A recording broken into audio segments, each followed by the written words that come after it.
Hello everyone! So, you would like to have gems in Magic the Gathering Arena, but you don't want to spend any money. How to do that?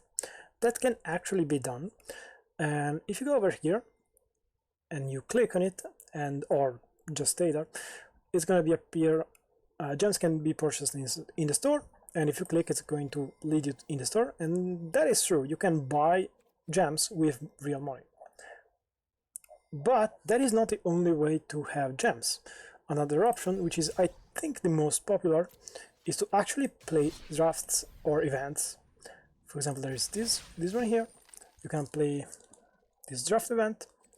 You can enter not spending gems but spending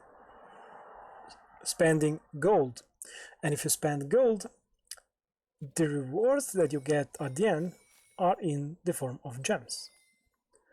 So you can actually enter in, and in a way you are moving from gold to gems. This is not the only event, of course. Basically every event, I think, with draft has this option. Let's find another one. Here. And as you can see, here too, it's the same.